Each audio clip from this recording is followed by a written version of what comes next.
All right, so today I wanted to give you guys my thoughts on a new pair of Hoka running shoes. This is from a casual perspective though, and this is the Hoka Carbon X2. This is kind of the new, I guess, flagship-ish running sneaker for marathons, I believe, something like that. Basically, from what I understand, it's Hoka's way to compete with like Nike's line with the carbon fiber runners. So these have the carbon fiber plates in between that give you that little springy push off. This is supposed to be Hoka's version of that. And so there's some things I like about the shoe, definitely some things I didn't like from casual again. So let's go ahead and jump into the video.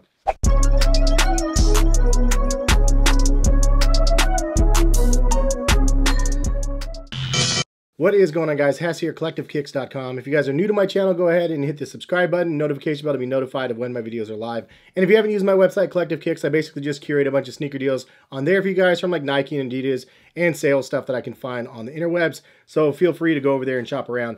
This video though, again, the Carbon X2. This is a pair that I've been really interested in from the very first one. This is the box. You can see the Hoka box, and it says the 9.5 is the size that I got. I just got the regular men's standard size, and I would say that these fit true to size, at least for myself. That's kind of the case. I have a little bit of a wider foot, but for me, these fit perfectly fine, true to size. Now I realize this is not a sneaker intended for somebody like myself. Obviously, this is a like performance running sneaker for distance with the carbon fiber plate in there. It's supposed to be really for those, I guess, race day type sneakers. These ones retail at $180, and I'll read you some words from Hoka's website. It says, positioned as an endurance racer, the Carbon X2 delivers the same propulsive speed as its predecessor in an adaptive silhouette geared for training and racing alike. Engineered with a responsive carbon fiber plate and aggressive meta rocker, this performance shoe is a formidable competitor. The epitome of long-range weaponry, the Carbon X pairs softer, light foam with the same rubberized foam outsole as the last iteration. Scrutinized with a focus on fit, the Carbon X2 employs a refined collar shape, notched tongue,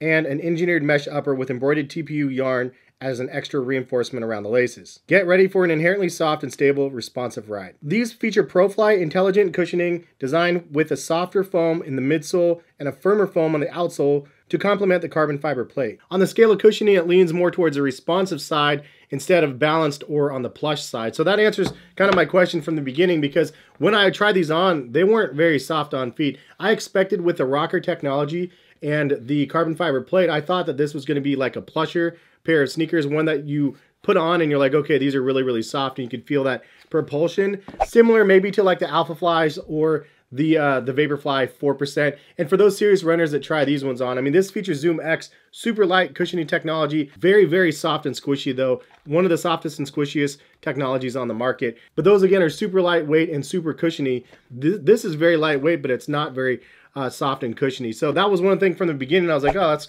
kind of weird. I thought I would feel more of a propulsion because of the soft squishiness and the rocking motion. But honestly, I put them on. I was like, they feel okay. They don't feel like their flagship shoe. And the odd thing is this is a pair that I've tried last year, which is why I was so excited to try those. The Clifton 7 is one that I really like. I also tried the Bondi 7. The Bondis were a little bit like too much cushiony and too much rocker-like feel. This one I don't have as much of a rocker motion, which I don't like, to be honest, from Hoka. But I do like that soft, squishy cushioning that the Clifton 7 offers. And so I was hoping for some of that feeling with like a little bit more propulsion because of the carbon fiber plate from the Carbon X, and I didn't feel that at all. If you had to choose a pair of sneakers that were more soft and squishy on feet, like this is definitely a better deal at 130 than this one is at 180 for casual usage. And obviously, carbon fiber plates usually in the shoes mean they're going to be geared more towards people that are serious runners, more so than something like this. And I'm one of those people that like to test all these things out just from casual, just to see, is it something you can walk around with or not? Is it something that you can use as a training / everyday type sneaker as well? Or is it just something really just for running?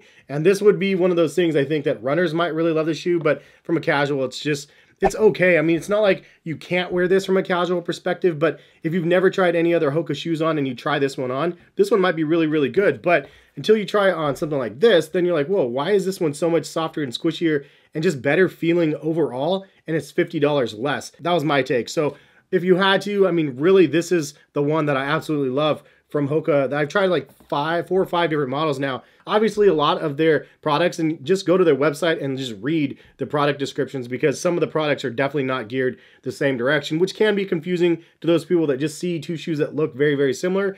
on feet, you wouldn't know that they were so drastically different. And so I'm telling you guys for sure, look at the descriptions, because in these cases, it definitely is truer to what the descriptions say. This is probably definitely more responsive because it is a little bit of a firmer cushioning. And you imagine the firm cushioning with that carbon fiber and you have weight behind that cushioning, the bounce back has got to be pretty good with that rocker motion. So I could see these being really quite good for competitive like running and stuff like that. But from casual, it's just okay. Again, like I said, it's just not anything super good. The other thing is the toe down look to me, just I can't get over it. It looks so weird the way that the shoe kind of comes together, especially on this little side right here. It looks so off to me when I have it on my foot. The upper is pretty decent. It's not anything like earth shattering. It's kind of like Nike's uppers from like 10 years ago. It has a lot of ventilation in here and stuff like that. And they have some reinforcement around the eyelets, which is something that Nike's done for years along with fly wire. And then the tongue reminds you of like Nike's tongues from like 2 years ago maybe, but it feels really good and it's soft, and I think that that is something that people are going to enjoy. And then you do have some nice cushioning around the collar. So it's not bad, don't get me wrong. It's not bad at all. And people actually might prefer that over like the new generations of Nike running shoes that they have this crazy like over manufactured stuff with this really weird knit that might not be very comfortable on some people's feet, or the collar might rub a little too high. I mean, some of this stuff is pretty fancy, pretty crazy, and sometimes you just want something that's more like functional. And I mean, Nike probably had the more functional stuff back in the day. I would say that the Pegasus line is something that has like the same sort of functionality versus some of their new flagships. But that's neither here nor there. I think that the upper is nice. It's not bad at all. It feels good on feet. And all in all, it's a nice pair of sneakers. But the very first thing, as soon as I tried them on, I was like, okay, definitely like these ones better. These ones are definitely more for my feet. But these are something that I could see people wearing and really enjoying. It's just not a shoe that I really enjoyed. And for those people that haven't seen the carbon fiber, when you have that carbon fiber plate, you can't flex it backwards or forward. It's pretty much stuck in that shape versus like something like this. You can bend it. Like, so the carbon fiber helps it hold its shape and really gives that springiness when you run. And we've seen that in a lot of different shoes now. Obviously, this was the first one that I know of that was on the market. The Zoom Vaporfly 4%, super crazy technology with that carbon fiber plate. So if you're looking for something, if you've tried this one and you really like that soft, squishy, springy, rockering feel, this one is like a very, very muted version of that. These two compared next to each other, like even from a walking stance, this one is crazy, crazy feeling. This one is just average. This is like the primo version of the runner, and this is kind of like the knockdown version in a sense. Like, it really doesn't feel anything like these. But if you didn't like the way that these felt, then definitely this might be something that you could give a go. But it's interesting trying out some of these sneakers from a casual perspective, and some of them actually are like bangers, and they're like absolute hits. Other ones are not as good. Two of the other ones that I reviewed on the channel already from a casual is the Infinity React 2s as well as the Ultra Boost 21s. Both of these shoes are great in their own right. And I think I'm going to do a comparison video of these next to each other. I think it's a good comparison video because both of these shoes are pretty good.